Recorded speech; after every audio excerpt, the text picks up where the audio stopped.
ఈఆర్ఓలు ఎట్లా ఉన్నారంటే ఎంత దాసోహం అంటున్నారంటే ఇది పొన్నూరు నియోజకవర్గానికి సంబంధించిన ఓటర్ లిస్టు. దీనిలో మీరు చూస్తే సజ్జల రామకృష్ణారెడ్డి గారి సతీమణి లక్ష్మి గారిది 799. దానిలో ఇంటి సంఖ్య ఎంత అంటే ఎస్ లక్ష్మి అనే పేరు ఉంటుంది. అలాగే మన సజ్జల రామకృష్ణారెడ్డి గారిది సీరియల్ నెంబర్ 800. దీనిలో ఆయన ఇంటి సంఖ్య ఏంటంటే ఆయన పేరే ఉంటుంది, ఎస్ రామకృష్ణారెడ్డి. భార్గవరెడ్డి సజ్జల 801. ఆయన ఇంటి సంఖ్య ఎంత అంటే ఎస్ భార్గవ అంట. పొన్నూరు నియోజకవర్గంలో అధికారులు ఈఆర్ఓలు దాసోహం అని ఇంత లోపభూయిష్టంగా ఇంటి నెంబర్ లేకుండా ఆయన అడ్వైజర్ అయినంత మాత్రాన ఆయన పేరే ఇంటి నెంబర్గా చూపెట్టడం జరిగింది. నేను అడిగేది ఒకటే, ఇది పొన్నూరు, ఇది మంగళగిరి నియోజకవర్గం. మంగళగిరి నియోజకవర్గంలో కూడా బూత్ నెంబర్ 132లో వీళ్ళ కేటాయించిన ఓటర్ల సీరియల్ నెంబరు 1089 నవ్య మోతే, 1090 లక్ష్మీ సజ్జల, 1091 రామకృష్ణారెడ్డి సజ్జల, 1105 భార్గవ సజ్జల. ఈ రెండు కూడా ఇది పొన్నూరు నియోజకవర్గం, ఇది మంగళగిరి నియోజకవర్గం. అంటే ఇంత గొప్ప అవకాశం ఎవరికన్నా సామాన్యుడికి దొరుకుద్దా ఈ రాష్ట్రంలో? ఏకకాలంలో 2 నియోజకవర్గాల్లో ఫామ్ 6 అప్లై చేసి 2 నియోజకవర్గాల్లో ఓట్లు సంపాదించుకునే సత్తా ఎవరికైనా ఉందంటే ఒక్క సజ్జల రామకృష్ణారెడ్డి భార్గవరెడ్డి కుటుంబాలకు మాత్రమే ఉంది.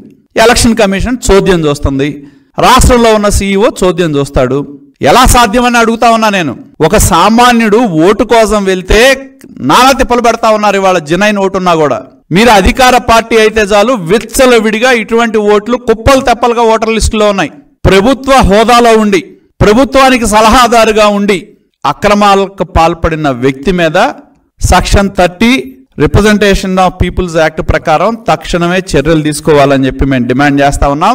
అలాగే ఈఆర్ఓ పొన్నూరు, ఈఆర్ఓ మంగళగిరి మీద చర్యలు తీసుకోవాలని కూడా ఎలక్షన్ కమిషన్ ఆఫ్ ఇండియాని మేము డిమాండ్ చేస్తా ఉన్నాం. మా పొన్నూరు నియోజకవర్గంలో ఈఆర్ఓని ఎన్నోసార్లు డిమాండ్ చేసాం వచ్చిన అప్లికేషన్స్ లిస్ట్ ఇవ్వమని. నేను ఎలా కొల్యూడ్ అయ్యారనే దానికి ఏంటంటే మేము డిమాండ్ చేసినప్పుడు నియోజకవర్గ మీటింగ్లో మాకు 11వ తారీఖు వరకు ఎవరైతే అప్లై చేశారో ఇచ్చాడు, 12, 13 ఇవ్వాల, మళ్ళీ 14వ తారీఖు ఇచ్చాడు ఆయన. పెదకాకాల్లో డ్రాఫ్ట్ పబ్లికేషన్ 27/10 నాడు పబ్లిష్ చేస్తే ఏ అయితే డిలీషన్స్ ఎడిషన్స్ ఉన్నాయో అవి ఏవి దానిలో రిఫ్లెక్ట్ కాకపోతే మేము ఈఆర్ఓ దగ్గరికి వెళ్ళి గొడవ చేస్తే ఆయన మాకు చెప్పింది ఏంటి, నా లాగిన్లో ఉన్నాయి నేను చేయలేకపోయాను అంటే ఇటువంటి దొంగ పనులు చేయటానికా? పొలిటికల్ పార్టీ మీటింగ్లో ఇవ్వాల్సిన సమాచారం కూడా ఇవ్వకుండా 12, 13 తారీఖుల సమాచారం ఇవ్వకుండా 11 ఇచ్చాడు, 14 ఇచ్చాడు.